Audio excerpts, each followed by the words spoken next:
बिस्मिल्लाहिर्रहमानिर्रहीम अल्लाहुम्मा सल्ली अला मोहम्मद व आले मोहम्मद। अस्सलाम वालेकुम। एस्ट्रोलॉजी की क्लास के साथ आप लोग की खिदमत में हाजिर हूँ। असेंडेंट्स हम लोग आजकल पढ़ रहे हैं।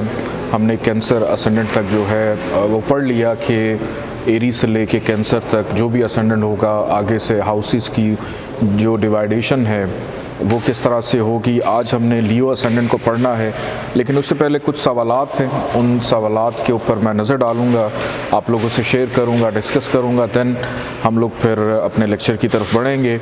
सबसे पहला सवाल ये आया है कि सियारे डिग्री वाइज तो हमें समझ आ गए हैं कि 0 से लेके 30 डिग्री तक जो भी प्लैनेट्स होते हैं उनका एज क्या होती है। एज ऑफ प्लैनेट्स का लेक्चर हमने पढ़ा, लेकिन एक चीज़ पूछी गई कि हमें ये भी बताया जाए कि कौन सा प्लैनेट जो है वो किस घर में कितना अरसा रहता है।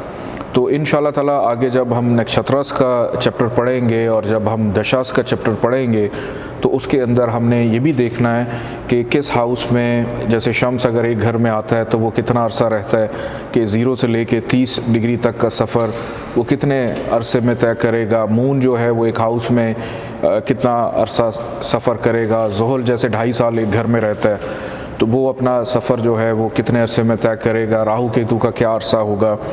ये सारी चीज़ें इंशाल्लाह हम नक्षत्रास प्लस दशास जब हम पढ़ेंगे तब, अभी तो ये नाम ही शायद आप लोगों को अजीब लग रहे हों, तो ये हम इंशाल्लाह ज़रूर इसको पढ़ेंगे।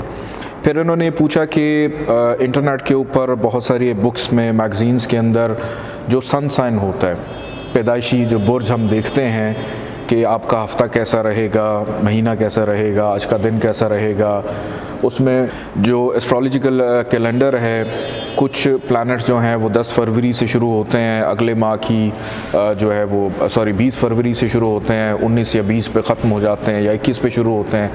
तो ये जिस तरह से मैंने आपको बताया था कि हम लोग जनवरी, फरवरी, मार्च का एक कैलेंडर है, इसी तरह से एस्ट्रोलॉजी का भी एक कैलेंडर है। उसके अंदर 2 तरीक़ाकार हैं, एक वैदिक कैलेंडर है और एक जो है वो वेस्टर्न एस्ट्रोलॉजी के मुताबिक कैलेंडर है, जो ज़्यादातर फॉलो किया जाता है इंटरनेट के ऊपर या बुक्स के ऊपर। लेकिन हम ये नहीं पढ़ रहे हैं। आप लोग अपने आप को भी इस तरफ ना उलझाएं कि हमारा जो सन साइन ये है तो हमारी क्या खसूसियात होंगी, हमारे जायचे का जो असेंडेंट है वो मुख्तलिफ है। एक्चुअली जो आपके जायचे का असेंडेंट है ना, आप असल में वही हैं। आप भले पैदाइशी एतबार से स्कॉर्पियो हों, पाइसेस हों, लियो हों, जो भी हैं, लेकिन जो आपके जायचे का पहला घर है, एक्चुअली आप लोगों का मिजाज, आपकी पर्सनालिटी, आपकी शख्सियत जो है वो वही है। तो आपने उसी को फॉलो करना है, उसी को ही देखना है। मैं काफ़ी दफ़ा इस पे भी कह चुका हूँ, बस आज आखिरी दफ़ा बोलूँगा, इस पे हम मज़ीद टाइम नहीं लगाएंगे, कि ये जो इंटरनेट के ऊपर आप लोग जो सुन रहे होते हैं, ये जनरल एनालिसिस होते हैं कि हफ़्ता कैसा रहेगा, दिन महीना कैसा रहेगा। ये एक जनरल एनालिसिस है। उसमें कुछ बातें आप पे वेरी करती हैं, कुछ बातें नहीं होती, कुछ हो जाती हैं, कुछ रह जाती हैं, कुछ अरसे के बाद हो जाती हैं। तो वो एक जनरल एनालिसिस है। लेकिन अगर आपने अपनी इनफरादी ज़िंदगी को चेक करना है कि मेरे साथ 1 माह बाद, आज, कल, परसों, आगे क्या मुझे रेमेडीज़ करनी, क्या प्रिकॉशंस करनी है, तो हमें अपने जायचे को फॉलो करना है। हमने उस जनरल एनालिसिस को, अब बहुत सारे पाइसेस अफराद हैं जो खुशहाल हैं, कुछ पाइसेस हैं बेचारे रो रहे हैं। तो ये क्यों डिफरेंस आ रहा है? इसीलिए डिफरेंस आता है कि सब पाइसेस या कोई भी ज़ोडिक साइन है वो एक जैसा नहीं होता, सब मुख्तलिफ होते हैं, सब डिफरेंट होते हैं। इसके बाद सवाल ये आया था, क्या सियारों के दिन भी होते हैं? बिल्कुल होते हैं। हर प्लैनेट किसी न किसी दिन के साथ मंसूब है, राहु केतु के अलावा। जैसे संडे है, संडे सूरज का दिन, मंडे है, मून डे चाँद का दिन, कमर का दिन, ट्यूसडे मंगल यानी मरीख मार्स का दिन, बुध वेडनेसडे मरकरी का दिन, जुमेरात थर्सडे जुपिटर का दिन, फ्राइडे वीनस प्यार मोहब्बत का दिन, सैटरडे ज़ोहल इसका दिन। तो इसी तरह तमाम के तमाम जो सियारे हैं वो 7 के 7 सियारे इन 7 दिनों के ऊपर। और ये यूज़ कब होते हैं? यूज़ तब होते हैं कि जैसे आपने मार्स का सदका करना है तो आप मंगल के दिन का इंतखाब करें, आपने बुध की सदक़ात देना है बुध के दिन का इंतखाब करें। जिस दिन से वो मंसूब हैं उस दिन में अगर किया जाए सदका रेमेडीज़ तो चीज़ें बेनिफिशियल रहती हैं। बाकी सदका कभी भी किया जा सकता है, अल्लाह की ज़ात कबूल करने वाली है। सियारों के मंसूबात हमने पढ़े हैं। राहु केतु जो है पढ़ा कि जायचे में इनका कोई घर नहीं होता, तो इसका मतलब जो है वो समझ नहीं आया। देखें, जायचे के अंदर उन तमाम प्लैनेट्स के हाउसेस हैं जो फ़िज़िकल बॉडीज़ हैं, जो फ़िज़िकल बॉडीज़ हैं, जो वजूद रखती हैं, जो मौजूद हैं। राहु केतु ये दोनों शैडोज़ हैं, ये साए हैं, इनका घर नहीं होता। ये जिस घर में मौजूद होंगे उस घर का जो लॉर्ड है, उस घर का जो मालिक सियारा है, जो हाकिम सियारा है, ये उसके मुताबिक बिहेव करेंगे। अगर राहु केतु वीनस के घर में हैं और वीनस अच्छा है तो राहु या केतु ये अच्छी परफॉर्मेंस देंगे। अगर ज़ुहल के घर में दोस्त है ना, गुड प्लैनेट्स और बैड प्लैनेट्स आपके जहन में होने चाहिए। लेकिन अगर शम्स, मरीख, कमर, मुश्तरी इन चारों के घरों में अगर राहु केतु होंगे तो वैसे ही एंटी हैं, ख़राबियाँ देंगे। तो राहु केतु का घर इसीलिए नहीं होता क्योंकि ये बेचारे अपना वजूद नहीं रखते। जायचा बनाते वक्त अगर पहले घर में सियारा मौजूद ना हो, जिन घरों में सियारे ना हो, इनका क्या बनेगा? देखिए, बात सिंपल सी है कि अगर आप घर के मालिक हैं, आपके पास उस घर की चाबी है, आपका इस्लामाबाद में घर है, आप चाहे अमेरिका में रहें, आप चाहे दुबई में रहें, आप चाहे शारजा में रहें, आप चाहे फैसलाबाद चले जाएं, जहाँ भी रहेंगे, मालिक तो आप ही हैं उस घर के, अथॉरिटी तो आपके पास है। आपने उसको बंद करके जाना है, आपने उसको किसी के हवाले करके जाना है। तो इसी तरह जिस घर के अंदर सियारा नहीं होता किसी भी जायचे में, इट डज़ंट मीन कि वो घर खाली है। उस घर का मालिक जहाँ बैठा होगा उसी के मुताबिक परफॉर्म कर रहा होगा। एस्ट्रोलॉजी और एस्ट्रोनॉमी में क्या फ़र्क है? ये सेम है कि दोनों अलग अलग हैं। जैसे बारिश की जो पेशन गोई है वो कोई एस्ट्रोलॉजर करता है, जायचे से ज़लज़ला, सूरज, चाँद, ग्रहण का पता लग सकता है। इनकी पेशन बिल्कुल जायचे से सूरज, ग्रहण, चाँद। देखें, एस्ट्रोलॉजी और एस्ट्रोनॉमी, एस्ट्रोनॉमी बेसिकली क्या है? एस्ट्रोनॉमी सोलर सिस्टम में जितने भी प्लैनेट्स हैं, फल्कियात, इल्मुल फल्कियात के जितने भी प्लैनेट्स हैं, ये तमाम के तमाम कब, किस वक्त, किस डिग्री पे घूम रहे हैं, क्या कर रहे हैं, ये सारा का सारा एस्ट्रोनॉमी है। ये जितनी फ़िज़िकल बॉडीज़ हैं ये सब की सब एस्ट्रोनॉमी है। जैसे हर इंसान अपने अंदर एक वजूद रखता है कि मैं एक फ़िज़िकल बॉडी हूँ, मैं बोल भी रहा हूँ, मुझे आप सुन भी रहे हैं, मैं खाना भी खाऊँगा, मैं हंसूँगा भी, मैं रोऊँगा भी। अब मेरा जो वजूद है, इसी तरह जो प्लैनेट्स का वजूद है, दैट इज़ एस्ट्रोनॉमी, वो एस्ट्रोनॉमी है। लेकिन उनके जो असरात हैं, मेरी जो फीलिंग्स हैं, मैंने हंसना कब है, मैंने रोना कब है, मैंने मोहब्बत कब करनी है, मैंने लड़ाई कब करनी है, मैंने खाना कब खाना है, मैंने रोज़ी रोटी कब कमानी है, तो मेरे अंदर पैदा होने वाले वो तमाम के तमाम जज्बात, इमोशंस, एक्टिविटीज़, ये सारी की सारी चीज़ें, इसको हम एस्ट्रोलॉजी कहते हैं कि एक फ़िज़िकल बॉडी के अंदर मौजूद जो उसके असरात, जो उसकी एक्टिविटीज़ हैं, उनको रीड करना, उनको पढ़ना, कि सिर्फ सितारों को ना देखना, उन सितारों की चाल क्या है, सितारे अपने अंदर असर क्या रखते हैं। तो ये तमाम की तमाम के एस्ट्रोलॉजी एस्ट्रोनॉमी के बग़ैर कुछ नहीं है। एस्ट्रोलॉजी एस्ट्रोनॉमी के बग़ैर कुछ नहीं है। इसी तरह एस्ट्रोनॉमी जो है वो भी एस्ट्रोलॉजी के बग़ैर कुछ नहीं है। उसकी वजह यह है कि अब जैसे सूरज ग्रहण लगता है तो जितने भी एस्ट्रोनॉमर्स हैं, नासा की आप वेबसाइट पे चले जाएं, अगले 1000 साल का आप डाटा उठा लें, वहाँ पे आपको मिल जाएगा कि कौन सा सियारा आज से 1000 साल के बाद कितनी डिग्रीज पे होगा। ये सारा का सारा रिकॉर्ड, इसको कहते हैं एफिमेरिस, ये मिल जाता है। और जब कोई सूरज ग्रहण लगेगा, वो एक फ़िज़िकल एक्टिविटी हुई प्लैनेट्स की, सूरज ग्रहण लग गया। अब उससे जो असरात निकलने हैं, जो वेव्स आनी हैं, दैट इज़ एस्ट्रोलॉजी, उसको पढ़ना, उसको रीड करना, वो सारी की सारी चीज़ें जैसे एक साइंटिस्ट था, वो एक दरख्त के नीचे बैठा था, उसके सर पे आके सेब लगा और एकदम उसकी आँख खुली। वो बड़े अरसे से एक एक्सपेरिमेंट कर रहा था। वो ये देख रहा था कि सेब जो है कितनी मुद्दत में पकेगा, कितनी मुद्दत में वो उस दरख्त से पकने के बाद गिरेगा, वो उसकी कैलकुलेशन कर रहा था।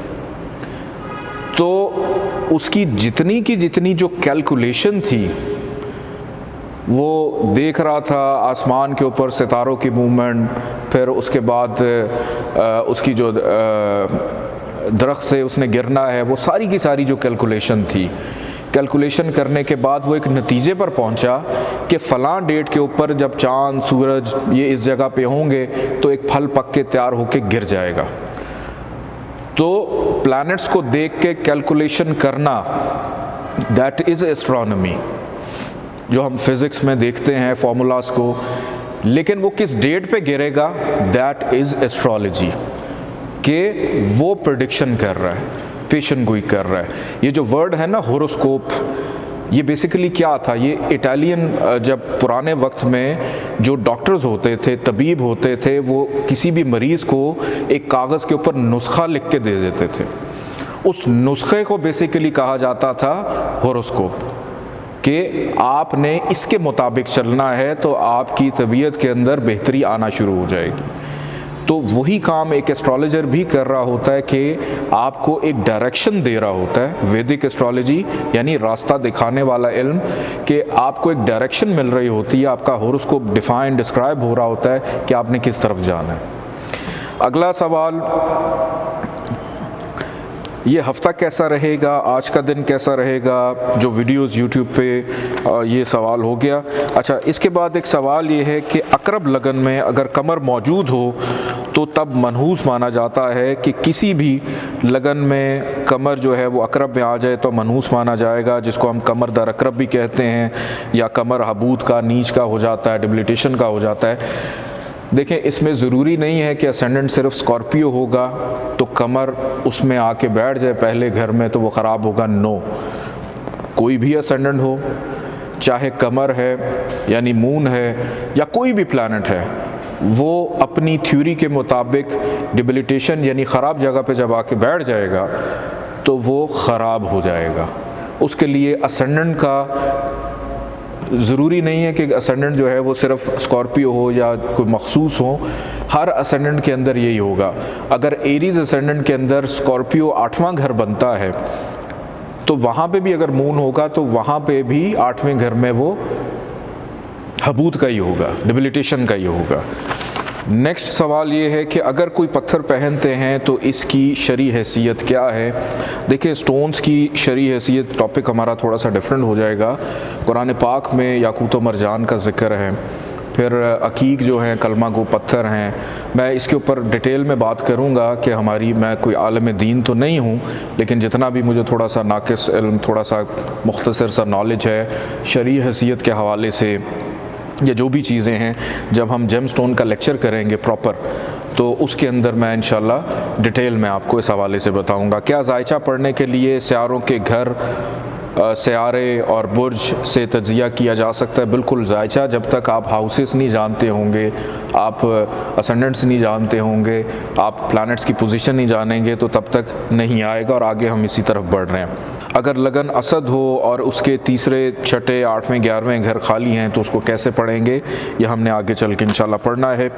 ट्रांजिट में नेटल और दशा का क्या मतलब है? नेटल कहते हैं आपका जो पैदाइशी जायचा है उसको नेटल चार्ट कहा जाता है, जो हम देखते हैं। फिर उसके बाद इनका सवाल ये था, मैं स्क्रीन पे आपको समझाने की कोशिश करता हूँ कि उसमें दशा के हवाले से इन्होंने पूछा था कि ट्रांजिट में जाकर किस तरह से हम लोग दशा देखते हैं। जब आप ट्रांजिट का जायचा खोल लें तो यहाँ पर ये शुरू में लिखा हुआ है नेटल फॉर जो भी आगे नाम है जिसका जायचा है। तो नेटल का मतलब ये है कि पैदाइशी जायचे में ये दशा चल रही हैं, दशा का हमारा लेक्चर होगा प्रॉपर। फिर उसके बाद नीचे यहाँ पे लिखा हुआ है दशा के हवाले से कि दशा फॉर टॉप पे लिखा हुआ है दशा। तो ये दशा अंतरदशा हमने आगे चल के पढ़नी है, तो इसको हम देखेंगे।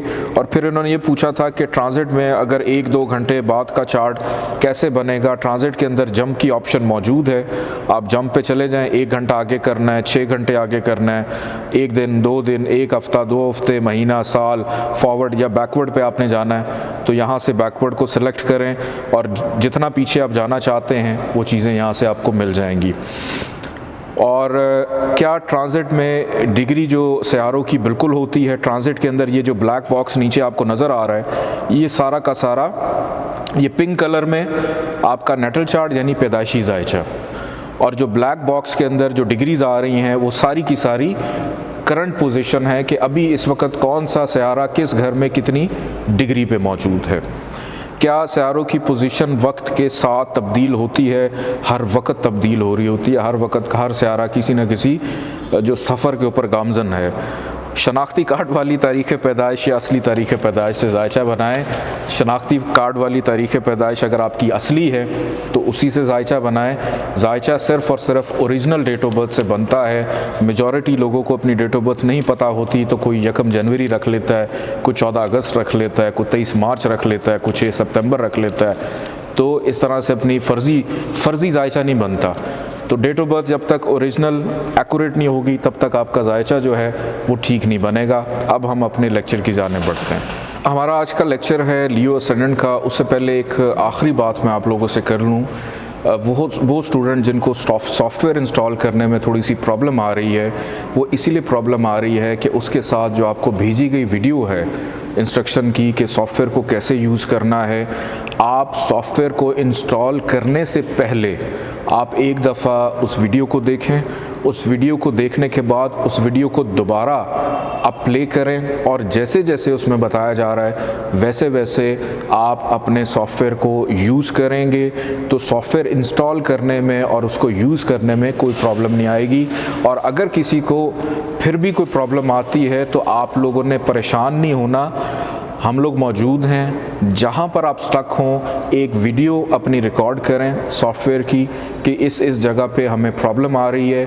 हमने पहले भी बहुत सारे स्टूडेंट्स को गाइड किया है और हम दोबारा से भी इंशाल्लाह गाइड करेंगे और हमारा फ़र्ज़ है आपको गाइड करना। आपने बिल्कुल भी परेशान नहीं होना। लियो असेंडेंट नंबर 5 स्क्रीन पर जहाँ पर लिखा हुआ है, नंबर 5 का मतलब है लियो।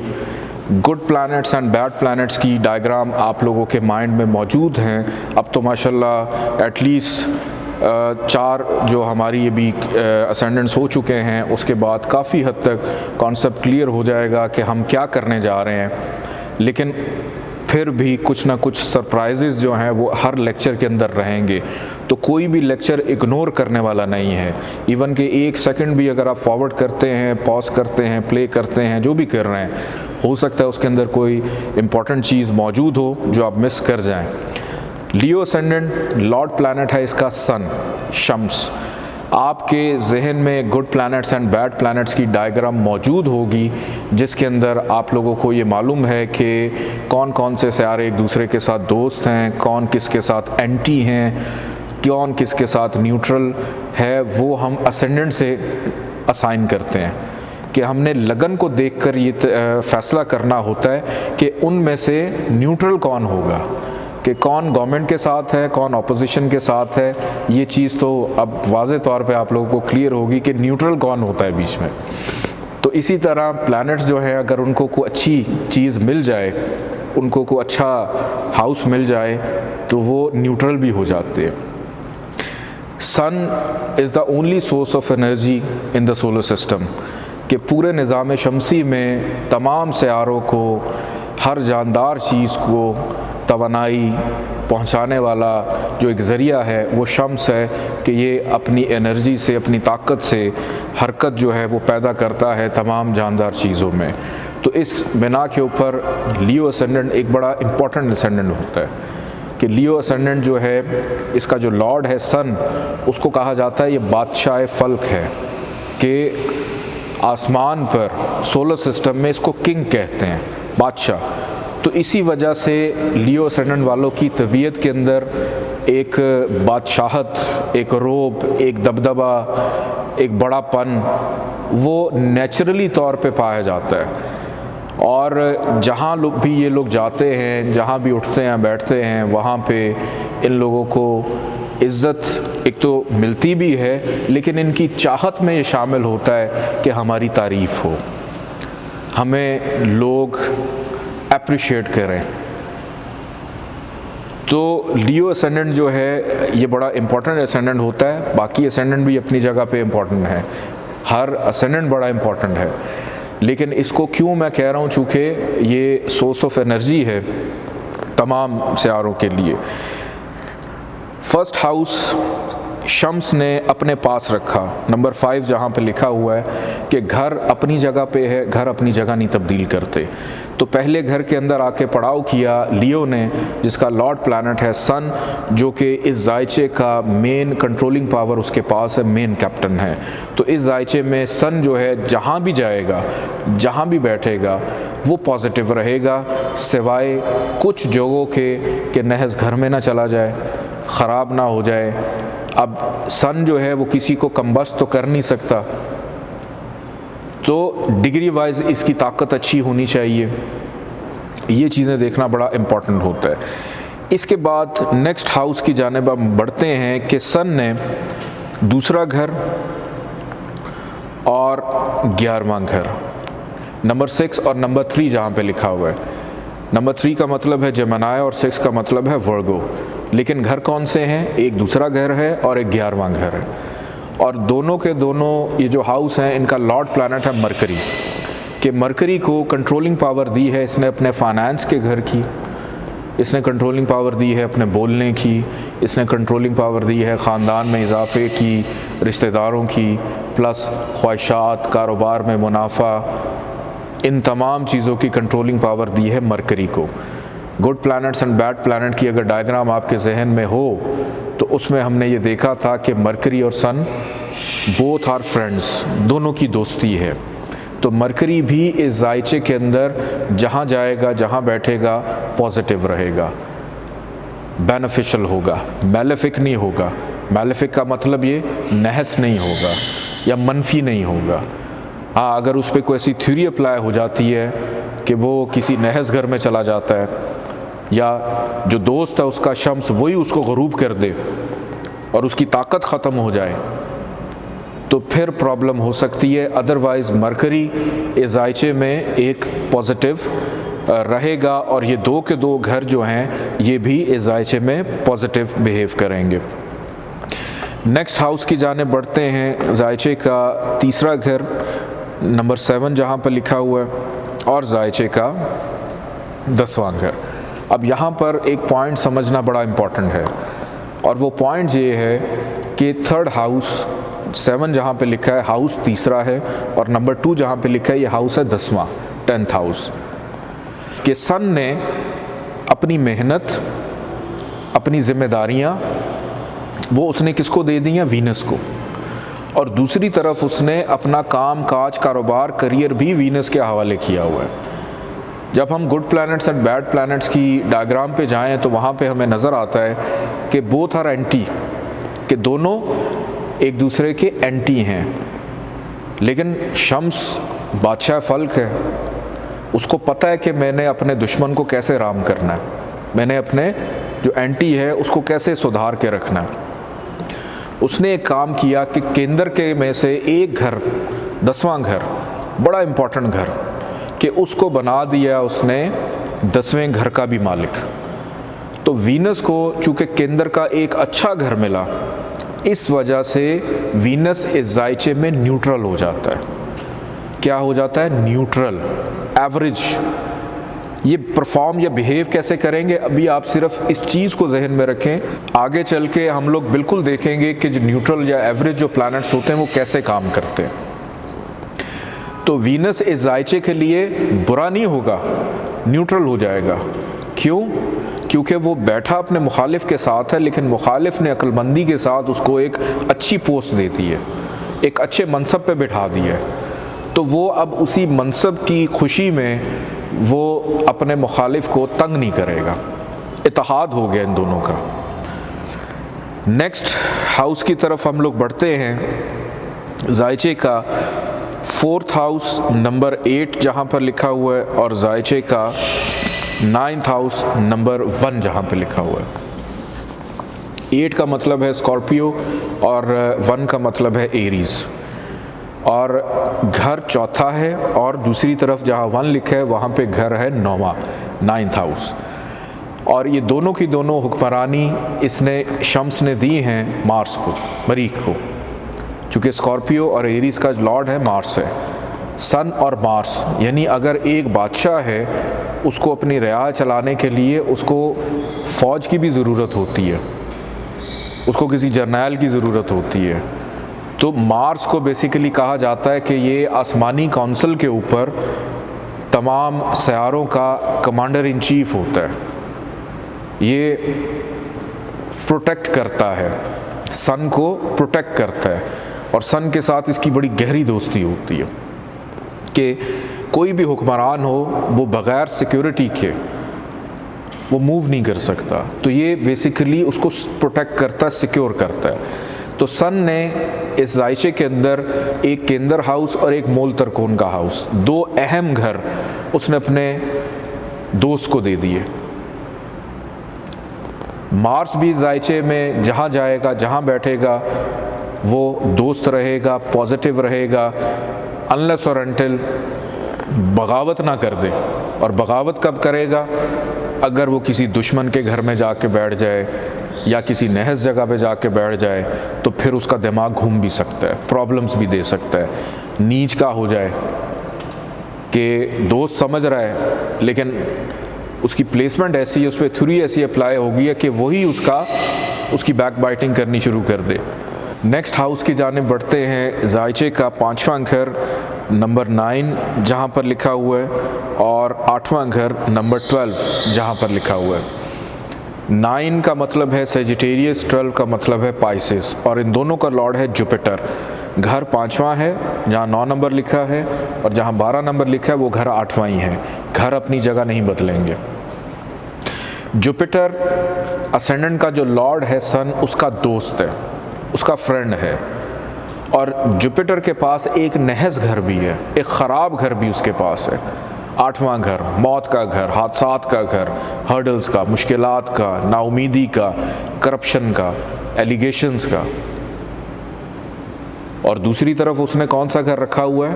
प्यार मोहब्बत का, औलाद के सुख का, अनसर्टेन गेन का। तो जुपिटर को 2 घरों में से एक घर ऐसा मिला है जो है मोल तरकोन का। तो इस बेस के ऊपर भी जुपिटर एक तो फ्रेंडली है ही, प्लस मोल तरकोन का घर भी उसको मिला है। तो इस बेस के ऊपर जुपिटर जो है इस जायचे के अंदर पॉजिटिव रहेगा, दोस्त रहेगा। जहाँ जाएगा, जहाँ बैठेगा, जहाँ देखेगा वहाँ पर अच्छाई देगा, वहाँ पर बुरे असरात नहीं पैदा करेगा, अनलेस और अनटिल उस पर कोई थ्योरी अप्लाई हो जाए और वो ख़राब हो जाए। नेक्स्ट हाउस की जानिब हम बढ़ते हैं। लास्ट में 2 हाउस रह गए हैं। नंबर 10 जहाँ पे लिखा हुआ है जायचे का 6ठा घर, और नंबर 11 जहाँ पे लिखा हुआ है जायचे का 7वां घर। 6 हाउस एंड 7th हाउस, 10 का मतलब है कैप्रिकॉन, 11 का मतलब है इक्वेरियस। इन दोनों का लॉर्ड है सैटर्न, और सैटर्न जो है असेंडेंट का जो लॉर्ड है सन, इसका एंटी है। एंटी भी है। इस जगह पे एक केंद्र का घर लिया हुआ है और एक उसने घर लिया हुआ है नहस, ख़राब घर। अब एकदम आपके जहन में ये आएगा कि जी सैटर्न को तो मिल गया केंद्र का घर, तो ये जायचे में हो जाता है न्यूट्रल, लेकिन ऐसा नहीं होगा। उसकी सबसे बड़ी वजह यह है कि अब ज़ोहल को जो घर मिला है वो बिल्कुल मुकाबले का मिल गया कि वो असेंडेंट के बिल्कुल सामने आके बैठ गया। तो जब भी मैंने पिछले लेक्चर में भी बताया था कि आपका एंटी हो और बिल्कुल आपके मुकाबले पे सामने आ जाए, चाहे वो आपको तंग ना करे, लेकिन आपके अंदर एक खौफ रहता है कि ये मुझे तंग कर सकता है, क्वेश्चन आ जाता है। तो वो जो क्वेश्चन है ना, उस क्वेश्चन की बेस के ऊपर सैटर्न जो है वो इस जायचे में एंटी है, रहता है, जहाँ जाता है, जहाँ बैठता है, जहाँ देखता है, वहाँ पे किसी न किसी हवाले से प्रॉब्लम्स पैदा करता ही रहता है। तो इस जायचे में सैटर्न डिग्री वाइज जितना कम होगा उतना ही अच्छा होगा, कि उसकी ताकत जितनी कम होगी उतना ही अच्छा होगा। और चूँकि लियो असेंडेंट वालों को अक्सर अपने मद्दे मुकाबिल जितने भी अफराद होते हैं, चाहे वो लाइफ पार्टनर हो, चाहे वो बिज़नेस पार्टनर हो, कहीं ना कहीं उनको उनसे इशू या प्रॉब्लम रहती है। हो सकता है ना भी हो सकता है ना भी हो। अभी थोड़ा थोड़ा करके मैं ये चीज़ें आप लोगों के जहन में डालता जाऊंगा कि एक असेंडेंट जो है उसका सातवां बिल्कुल शराकतदार शरीक हयात जो भी होगा, वो अगर उसका एंटी है, क्योंकि बाय बर्थ ही वो चीज़ लेके वो पैदा हुआ है, लेकिन वो ठीक भी हो सकती है, उसकी क्या रीज़न होगी वो हम आगे चल के देखेंगे। अभी सिर्फ ये चीज़ आप लोगों ने अपने जहन में रखनी है कि जितना बताया जा रहा है वहीं पे स्टिक रहें। आगे जाएंगे तो गिर भी सकते हैं या किसी को नुकसान भी पहुंचा सकते हैं। अब हम आगे बढ़ते हैं, आगे बात करते हैं कि शम्स ने इस जायचे में 12वें घर पे जो हुक्मरानी दी है वो दी है कैंसर को, यानी मून को, कि कैंसर इस वक्त कमांड कर रहा है 12वें घर को, जिसका लॉर्ड है moon. Good planets and bad planets में जब हम लोग जाके पढ़ते हैं तो उसमें हम देखते हैं कि मून जो है वो दोस्त है सन का, फ्रेंड है।